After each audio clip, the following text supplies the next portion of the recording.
Tucker Carlson, who is famous for making news and going deep into international currents, lately made one of his most compelling and divisive revelations yet. In a special report that reached millions on digital and conventional platforms, he revealed what he called an unprecedented and extremely covert shutdown at CERN, the European Organization for Nuclear Research. It is possible, according to Carlson, that something deeply unsettling happened deep beneath the Earth's surface, where CERN's enormous underground facility runs along the Franco-Swiss border. The report caused shockwaves in scientific and conspiracy-fueled circles both, particularly among those already worried about the mysterious, high-stakes experiments taking place at the world's largest particle physics lab. Since decades ago, CERN has been on the edge of human knowledge, a center of cutting-edge science where scientists have unraveled historic breakthroughs such as the Higgs boson.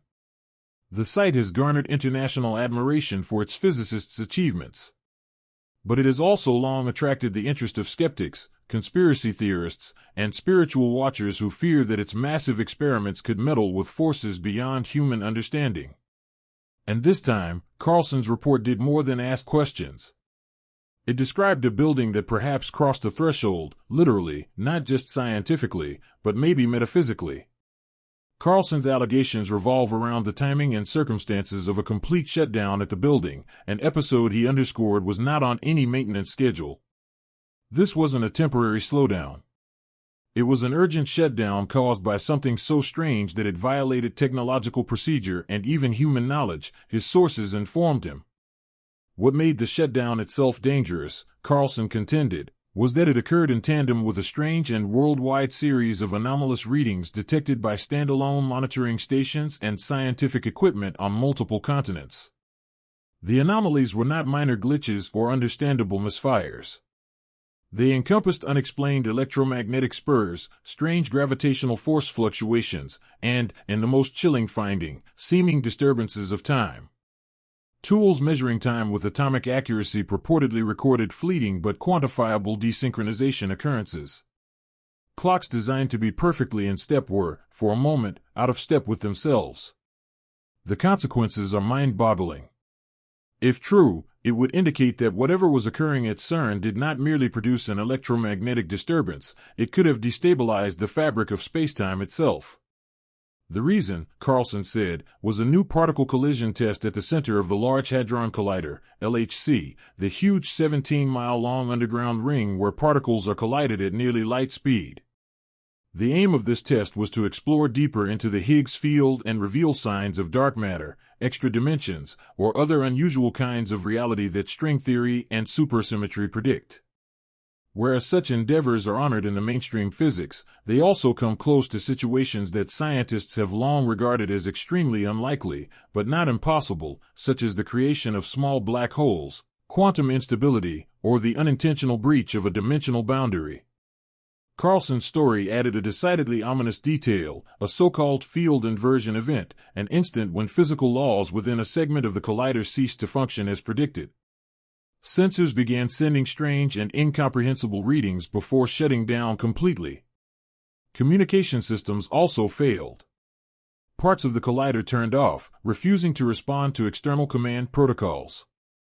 For several minutes, by account of confidential insiders, the LHC was a black box, its status in doubt, its controls inaccessible. Emergency procedures were invoked at once. The zone was put under complete lockdown. Principal scientists and engineers were withdrawn in high-security escort. Within minutes, abnormal seismic activity was detected in the vicinity, deep-seated quakes far beneath the Earth's crust, and a zone not previously associated with tectonic upheaval. This gave rise to acute apprehensions that something much more dangerous than a glitch had happened. Had an experiment at CERN gone so horribly wrong that it had geological implications?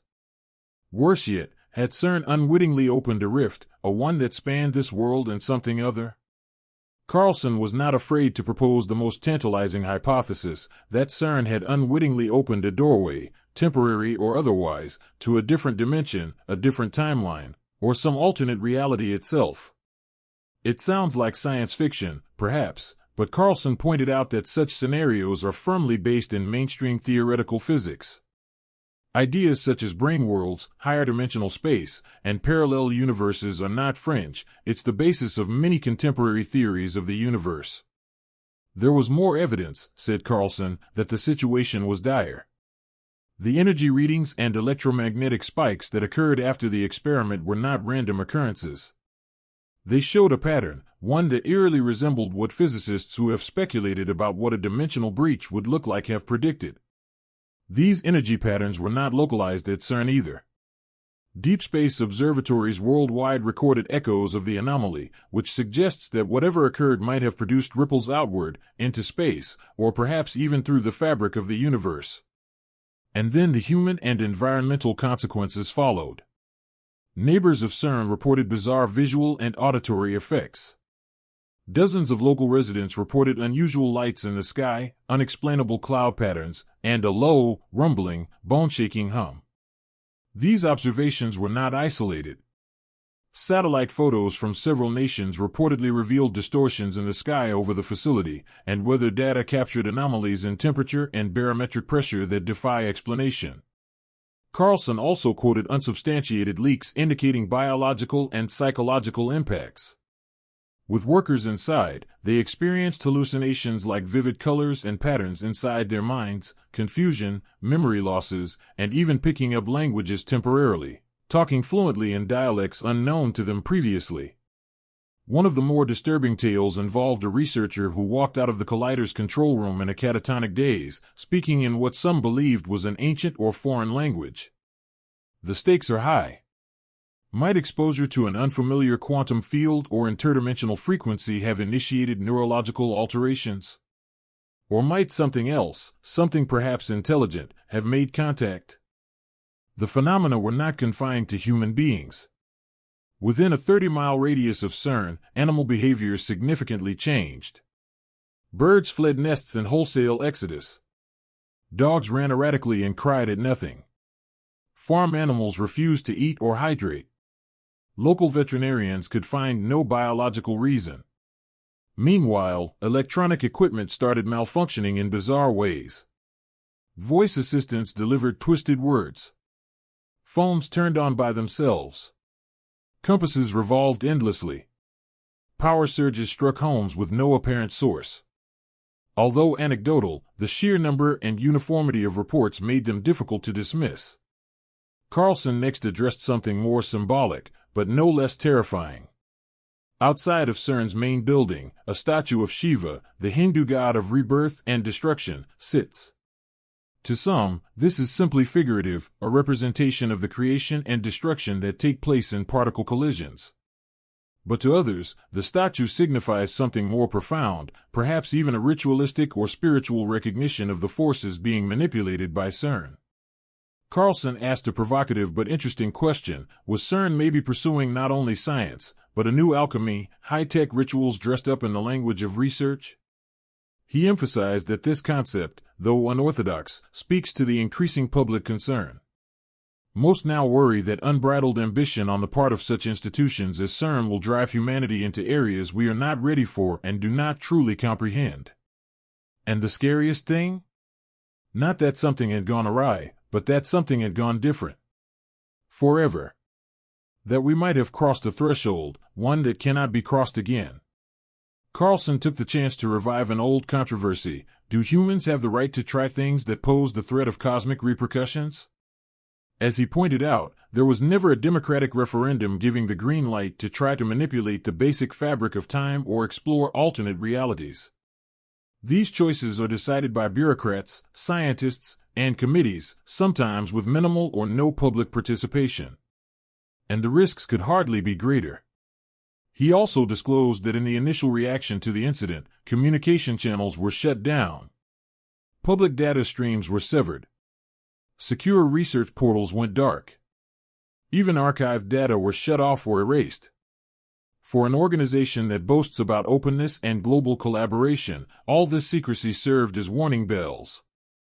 Carlson has posited that the data that was documented throughout the event might have been withheld and may never be released into the public records, perhaps because the consequences were simply too great to make public. He concluded his segment by issuing a sobering warning: if humanity is indeed on the cusp of interdimensional contact, or if we've accidentally found buildings and awarenesses that transcend our own reality, then the philosophical, moral, and religious implications will be enormous. Are we opening the doors to understanding, or ushering chaos into our existence? Have we mastered science, or imprisoned ourselves in ambition? And while numerous scientists have already dismissed Carlson's assertions as exaggerated or speculative, the character of the event calls for examination. Even assuming only a partial copy of what he described to be true, it poses urgently important questions about the way we regulate science, the manner in which we establish risk, and whether knowledge must always take precedence, no matter the expense.